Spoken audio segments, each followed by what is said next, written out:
as you went through the early days of the internet, there's a lot of similarities and a lot of differences to what we're seeing right now. What are the similarities you see between the early days of the internet and kind of the proliferation of that, the adoption from consumers, and then what I'll just call the crypto industry today? Are there specific things that jump out to you as like, yep, this is just the playbook all over again? Some things are similar. Like the early internet was really just text, and it was academic and researchers, and then Usenet, which was a newsgroup system.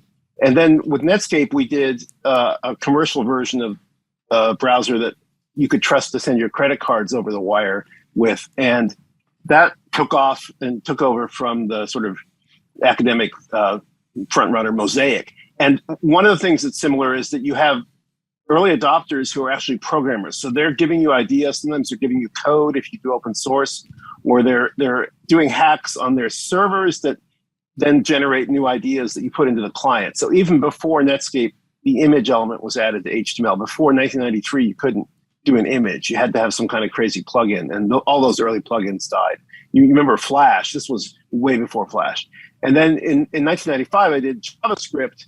So we had images in JavaScript, and you could do simple things with animations in the bottom of the browser or in texts or text inputs, but it was still pretty limited. So in 1996, we added the ability to replace images, but all this stuff was fed by the early lead users who were themselves developers. And I see similarities with Web3, where you have this sort of back and forth between users of a project and core team or contributors to the project. Sometimes they overlap. Sometimes there's just fast flow of innovative ideas, because anybody can have a good idea. And that is critical. If you just pretend you can grand plan this all like you're doing the IBM 360 mainframe, it's not going to work.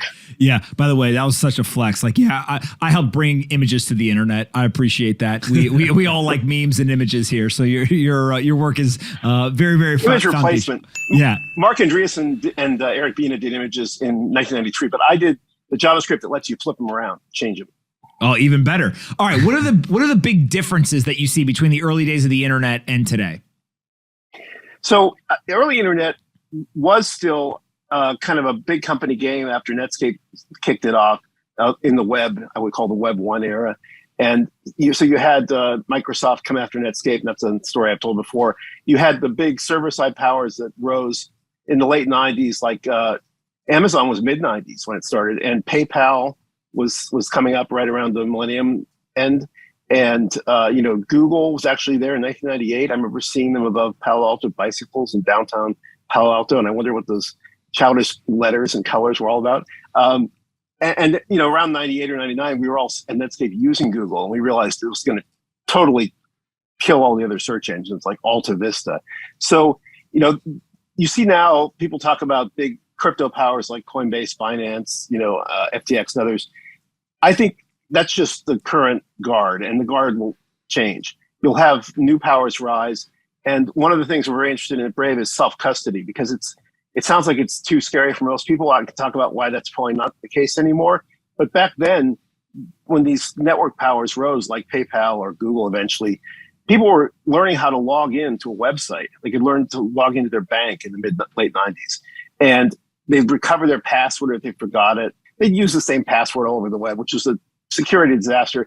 But 25 years later, we finally got sort of a handle on this, with Apple and others generating email address per site for you to log into, so you don't get this sort of honeypot problem with one email address and one password used all over. You have password managers built into the operating system like Keychain, again, Apple has, or others, or you have one password, which I use. So we finally, took 25 years, but we finally got people learning how to sort of semi-securely log in. And there's still a lot of people that are just popped through reusing a password or spelling the password, or there's a server-side breach. But I think what we're doing with crypto is going to move toward a more secure model, and it may not be that much harder. It may actually be better.